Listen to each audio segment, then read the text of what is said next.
سب سے پہلا قدم تو یہ ہو گیا وہ سود بند کیا جائے تمام جتنے بھی قرضے دیے جا رہے ہیں. صحیح, اور اگر بالکل صحیح. سود کو بند نہیں کر سکتے فوراً, آپ کہتے ہیں نہیں یہ تو اکانومی تباہ ہو جائے گی, ہماری کمٹمنٹس ہیں, ہمارے ایگریمنٹ ہیں انٹرنیشنل بینکس کے ساتھ, ہم یہ نہیں کر سکتے وہ نہیں کر سکتے, تو اگر آپ انٹرسٹ اسٹاپ نہیں کر سکتے تو آپ اس سسٹم کو جاری رکھنا چاہتے ہیں تو اس کو بھی صدقہ خیرات پہ ہی کنورٹ کیا جائے. لیکن اب یہاں یہ سوال پیدا ہوتا ہے کہ انٹرسٹ تو فکس ہوتا ہے, اس کو تبھی سود کہا جاتا ہے کہ فکس سے موڑ لی جاتی ہے, چاہے آپ کا قرضہ واپس دے سکیں نہ دے سکیں, آپ کا کاروبار چلے نہ چلے, وہ فکس دینا ہوتا ہے. اس کا جواب یہ ہے کہ صدقہ خیرات کو جب آپ قرضے کے ساتھ اگر آپ واپس لینا شروع کر دیں سود کی بجائے, تو اس کو سی پی آئی انڈیکس جس طرح یہاں پہ کنزیومر پروڈکٹ جو ہوتا ہے انٹرسٹ جو ہے اس کے اوپر کنورٹ کیا جائے, یا جی ڈی پی کے ساتھ کنیکٹ کیا جائے ملک کے, یا کسی اور اکنامیکل انڈیکیٹر کے ساتھ آپ صدقہ خیرات کو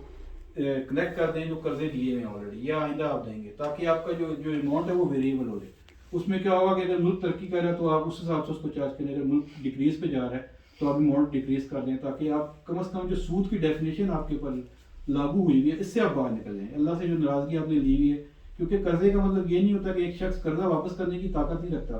اگر اس نے 100 روپیہ قرضہ لیا, آپ کہتے ہیں 150 ہی تم نے واپس دینا جو مرضی ہو جائے, تو وہ آپ زیادتی کرتے ہیں ایک ساتھ. جو بیچارہ 100 روپیہ نہیں کما سکتا, آپ سے قرضہ لینے آیا, آپ 150 واپس مانگ رہے ہیں, ظاہر بات ہے وہ نہیں دے سکے گا, تو وہ پھر اوپر آپ کمپاؤنڈ انٹرسٹ لگائیں گے, یعنی انٹرسٹ کے اوپر انٹرسٹ, تو وہ تباہی اسی وجہ سے ہے, ہمارا قرضہ اسی وجہ سے بڑھ رہا ہے. صرف ہمارا نہیں بلکہ یورپ میں بھی اس کا یہی حال ہے.